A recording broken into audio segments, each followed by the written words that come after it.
ये महकमा ऐसा है, ये वैसा है, लेकिन ऐसे ही ऑफिसर जो हमारे जैसे डायरेक्टर साहब हो गए, सेक्रेटरी साहब हैं, हमारे सेक्रेटरी साहब, हम यही कहेंगे कि माना कि चुपचाप खड़े रहते हैं, बड़े लोग हमेशा बड़े ही रहते हैं, और आपका ये शजरे नसब उनसे मिलता है जिनके कदमों पे कहीं ताज पड़े रहते हैं। बहुत बहुत शुक्रिया। उम्मीद है कि जरूरी ये आप DSO या थाना मंडी परमण भेज देंगे।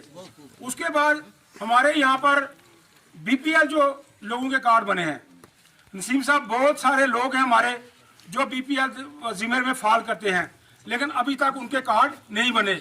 मेरी आपसे गुजारिश रहेगी कि उन लोगों को जो है बकाया उनके लिए 1150 रुपये मिल रहा।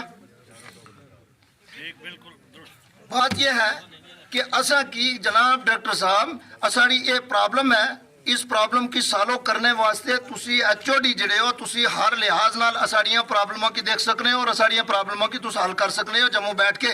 इस बाकी एक मेरे अजमताबाद का मामला है जनाब की, उसके साथ इलाका जो है 3-4 किलोमीटर या 5 किलोमीटर दूर है, तो वो ज़रूर परेशानी आती है, क्योंकि उसको किराया गाड़ी पर आएगा, किराया खर्चेगा और प्रॉब्लम भी होगी। घर में कोई है, कोई बच्ची होगी, बीवी होगी, अगर रियायत हो तो वही डीलर उधर जाकर वो उनको उतना वो किराया लगे लिए राशन लेने के लिए। राशन के अलावा इसका कोई काम नहीं, ये किसी काम का नहीं है कानूनी तौर पे। अब अगर रूरल डेवलपमेंट वाले, क्योंकि इधर बहुत सारे सरपंच साहिबान या PRIs के मेंबर बैठे हैं, मैं ये रिक्वेस्ट करूंगा कि जनाब हमारा राशन कार्ड अगर कोई दूसरा डिपार्टमेंट यूज़ करता है तो वो उस पर हमारी कोई रिस्पॉन्सिबिलिटी नहीं, उनकी अपनी रिस्पॉन्सिबिलिटी है। वो लोगों को क्यों तंग करते हैं, उनकी अपनी स्कीम है, वो अपनी स्कीम पढ़ें, उसमें कहीं भी राशन कार्ड का चक्कर नहीं है। अगर राशन कार्ड का चक्कर होता तो उनका कानून वैसे बनता।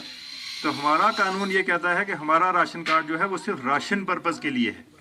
जब गवर्नमेंट से ये फैसला हो जाएगा या ये कोई ऑर्डर आ जाएगा कि ये राशन कार्ड ही एक ऐसी चीज़ है जो सब जगह यूज़ होगा, उस दिन वो सारे कानून वैसे बदल जाएंगे। आज की डेट में राशन कार्ड का सिर्फ एक ही मकसद है, सिर्फ राशन देना।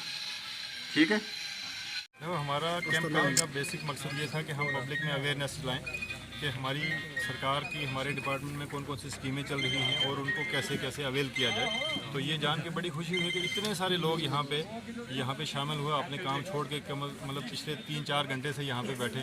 तो मैं तो लोगों का शुक्रगुजार हूँ और आपका भी, मीडिया का खासकर, क्योंकि ऐसे पब्लिक अवेयरनेस कैंप्स में मैंने भी नहीं देखा कि इतने मीडिया साहिबान जो हैं वो आ जाते हैं। और आप यहाँ ज़्यादा से ज़्यादा आपने पूरी डिटेल यहाँ पर सुनी, सबकी सुनी।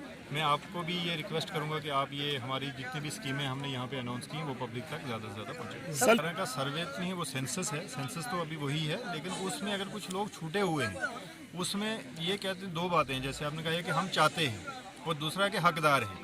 चाहने में कुछ भी हो सकता है, चाहने की बात नहीं। जो हकदार हैं और वो BPL जुमरे से बाहर हैं, उसका क्राइटेरिया फिक्स है। मैंने अंदर इनको डायरेक्शन दे भी दी कि वो आप अपना काम स्टार्ट करें और लोकल PRIs की मदद से, कमेटी की मदद से, लोकल आवाम की मदद से, जैसे आवाम ने वादा भी किया कि हम मदद करेंगे, उससे जो हकदार हैं उनको बाकायदा प्रोसेस फॉलो करके उनको लाया जाएगा और जो हकदार नहीं है उनको निकाला भी जाएगा। सर FCI का गोडाउन तो हर डिस्ट्रिक्ट में एक होता है, लेकिन हम खुशकिस्मत हैं कि हमारे डिस्ट्रिक्ट में 2 हैं गोडाउन। हमें गोडाउन की ज़्यादा उतनी ज़रूरत नहीं है। जो TSO ऑफिस की बात की है, यहाँ पे कुछ लोगों ने ये भी वादा यकीन दिलाया हमें कि हम ज़मीन जो है, अगर सरकारी ज़मीन नहीं मिली तो हम आपको प्राइवेट ज़मीन जो है वो डोनेट करेंगे। अगर वो डोनेट करते हैं तो हम उस पर ऑफिस बनाने के लिए सोचें। सर कैरेज तो बार वक्त मिलता है, हर महीने मिलता है, जब भी वो अपना बिल देते हैं कैरेज मिल जाता है। कैरेज का इशू नहीं है, ये उनकी कमीशन का इशू था, जो रेगुलर कमीशन नहीं मिलती थी, क्योंकि हमें गवर्नमेंट ऑफ इंडिया से जो पैसा आता था वो थोड़ा लेट जब हो जाता था, उस वजह से नहीं मिलता। लेकिन अभी हमारी स्टेट ने, LG साहब की एडमिनिस्ट्रेशन में एक फैसला हो गया है, अभी रिसेंटली जो कैबिनेट हुई उसमें ये फैसला हो गया कि अब के बाद आने वाले टाइम में हम उनको हर महीने उनका जितना भी ऑनरेरियम है वो ड्यू मिलेगा। शुगर AAY जो फैमिलीज़ हैं उनको रेगुलर मिलती है, हर 1 महीने की 1 किलो मिलती है, लेकिन उनको क्वार्टर में, एक क्वार्टर जो 3 महीने का होता है, 3 महीने में इकट्ठी मिला के 3 महीनों की इकट्ठी 3 किलो मिलती है पर फैमिली। इस पे काम चल रहा है, जहाँ जहाँ आने वाले टाइम में इंशाल्लाह एक न्यू पॉलिसी भी इस पे आने वाली है सरकार की तरफ से, वो भी कैबिनेट ने अप्रूव कर दी हुई है। शॉर्टली वो पब्लिक डोमेन में भी आ जाएगी। उसके हिसाब से जहाँ जहाँ जो अनकवर्ड एरियाज़ हैं या दूर दराज के जो एरियाज़ हैं जहाँ लोगों को मुश्किलात हैं, वो सारी मुश्किलात इंशाल्लाह आने वाले टाइम में दूर होंगी। Thank you. हमारा कैंप करने का बेसिक मकसद ये था कि हम पब्लिक में